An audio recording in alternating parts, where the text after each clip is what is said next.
que vous nous présentez nous interpelle sur 2 points. Tout d'abord, sur la forme. Vous nous demandez de vous signer un chèque en blanc d'un montant de 85 millions d'euros, alors que vous n'êtes pas en mesure de nous indiquer la répartition de cette somme par établissement. Les proviseurs des établissements en seront informés avant le 1er novembre. Les élus régionaux devront, eux, attendre votre bon vouloir, étant donné que nous n'aurons pas de commission organique au mois d'octobre à cause de la campagne des primaires de votre parti. On aura compris que pour vous, les élus régionaux ont vocation à voter des rapports incomplets et dont les informations nous parviendront peut-être avant Noël.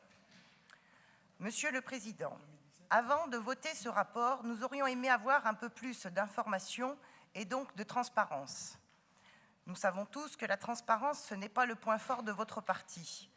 Cependant, je vous rappelle que la région, ce n'est pas Pygmalion et que c'est bien l'argent du contribuable que l'on alloue, et pas les enveloppes de Madame Bettencourt ou l'argenterie des Balkany. Maintenant, parlons du fond. Vous allez sans doute faire croire aux médias que le budget de fonctionnement des lycées est en augmentation. Là, on est carrément dans le faux miracle. En effet, si on compare les budgets précédents par rapport au nombre de lycéens en constante augmentation, on constate que le ratio par élève est en diminution. Selon nos calculs, la présente dotation devrait être en réalité de 89,7 millions d'euros. Cette diminution est incompréhensible car elle va dans le sens de la politique menée par l'actuel ministre de l'Éducation nationale, à savoir le nivellement vers le bas via la mise en place d'un enseignement au rabais.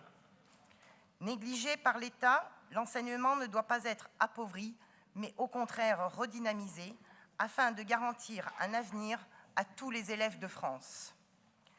C'est pourquoi le Front national souhaite que l'État prenne enfin ses responsabilités dans le domaine de l'enseignement et cesse de déléguer cette compétence, notamment aux régions, puisqu'elles n'en ont plus les moyens financiers, comme vous venez de nous le démontrer brillamment. Pour toutes ces raisons, nous voterons contre ce rapport. Merci beaucoup. Remercie. Madame Boucala. Oui, merci Monsieur le Président. Madame la Vice-présidente, la dotation de fonctionnement, c'est une des